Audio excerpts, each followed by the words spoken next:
Hello and thanks for choosing PebbleHost. Today we'll be taking a look at the different methods of backups that are offered with your PebbleHost servers.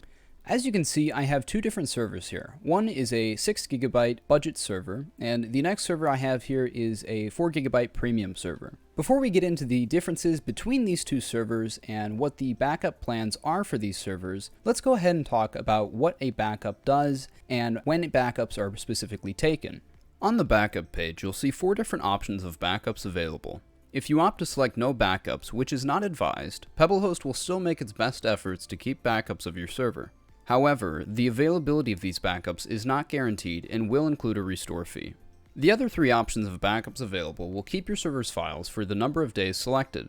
This means if you choose 7 days of backups, PebbleHost will take a backup of your server every day and retain the backup for 7 days. Your server will automatically be backed up every day at midnight in the server's time zone, and you can request either a direct restore of the backup to your service or a download link to the files. There's two different methods of backups. There's manual backups and then there's automatic backups. So if we go to select a specific server, for example, I'll select this budget tutorial server, go ahead and click advanced and then backup and restore.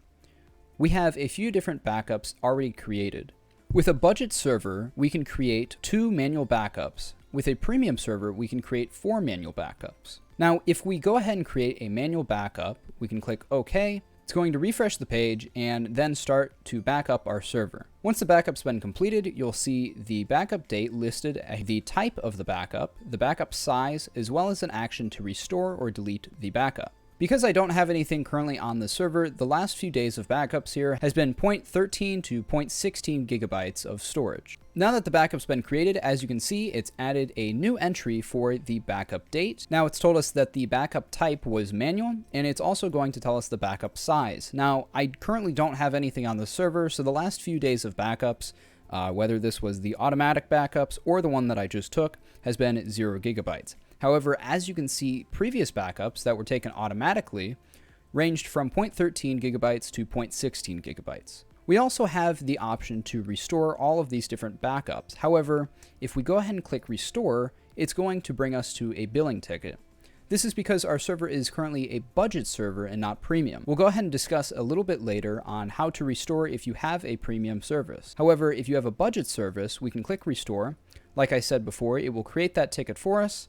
It will subject the ticket, the backup restore, the server ID, as well as the date we want the backup. Whenever you create this ticket, I recommend logging in first because this will link your billing panel account to this ticket, which will then link to your server. If we go back to the server panel, we can go ahead and delete this current backup that we just took by clicking the delete button and click OK.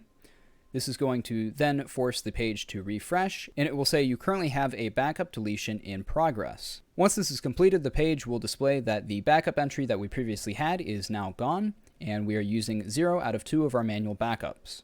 If we go back to our server list here and click Tutorials V2, which is my 4GB premium server, I can go ahead and go to Advanced, Backup and Restore, and see the exact same interface as we saw for the budget server. However, the premium server will give us the option to take 4 manual backups, as well as have the same automatic backups which are taken at midnight server time. Now, if we want to create a manual backup, it's the same exact process as the budget server. We click Create Manual Backup, click OK, and then this will start to back up our server. Once that backup's been created, as you can see, the new entry point for that backup has been listed here, just like the budget server.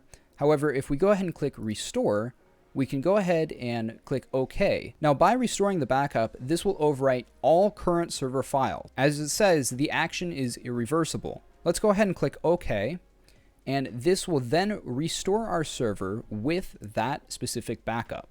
Another thing to note is you can request for a temporary export link via a billing ticket for a specific backup date.